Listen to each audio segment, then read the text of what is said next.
Hi, ಇವತ್ತು ನಾನು ಬಂದಿರೋ ಪ್ಲೇಸ್ ಕೋಸಳ್ಳಿ ವಾಟರ್ ಫಾಲ್ಸ್. ಇದು ಲೊಕೇಟ್ ಆಗಿರೋದು ಬೈಂದೂರು ತಾಲೂಕಲ್ಲಿ. ಇದನ್ನ ಟ್ವಿನ್ ಫಾಲ್ಸ್ ಅಂತ ಕೂಡ ಕರೀತಾರಂತೆ. ಈ ಫಾಲ್ಸ್ ಹೈಟ್ ಬಂದು 470 ಫೀಟ್ ಟಾಲ್. ಇಲ್ಲಿಗೆ ಉಡುಪಿಯಿಂದ ಅರೌಂಡ್ 85 ಕಿಲೋಮೀಟರ್ಸ್ ಡಿಸ್ಟೆನ್ಸ್ ಆಗುತ್ತೆ. ಹೋಗ್ತಾ ನಮಗೆ ದಾರಿ ಉದ್ದಕ್ಕೂ ಫಾಲ್ಸ್ ಕಾಣಿಸ್ತಾನೆ ಇತ್ತು. ಈ ಫಾಲ್ಸ್ಗೆ ಹೋಗಬೇಕು ಅಂದರೆ 3 to 4 ಕಿಲೋಮೀಟರ್ಸ್ ಟ್ರೆಕ್ಕಿಂಗ್ ಮಾಡಬೇಕು. ಇಲ್ಲಿ ಹೋಗಬೇಕು ಅಂದರೆ ಫಾರೆಸ್ಟ್ ಡಿಪಾರ್ಟ್ಮೆಂಟ್ ಪರ್ಮಿಷನ್ ಕೂಡ ಬೇಕು.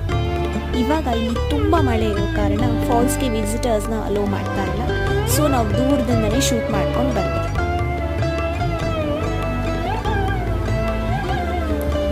ಹಾಗೆ ಹೋಗ್ತಾ ದಾರಿ ಉದ್ದಕ್ಕೆ ನಮಗೆ ರಬ್ಬೋ ಪ್ಲಾಂಟೇಶನ್ ಕೂಡ ಸಿಕ್ತು. ಸೊ ನಾವಲ್ಲಿ ಫೋಟೋಸ್ ಕೂಡ ತೆಕ್ಕೊಂಡ್ವಿ. ನೀವೇನಾದರೂ ಒಂದೊಳ್ಳೆ ಟ್ರೆಕ್ಕಿಂಗ್ ಸ್ಪಾಟ್ ನೋಡ್ತಿದ್ರೆ ಇಲ್ಲಿ ವಿಸಿಟ್ ಮಾಡಿ. ಲೊಕೇಶನ್ನ ನಾನು ಮೆನ್ಷನ್ ಮಾಡಿದ್ದೀನಿ.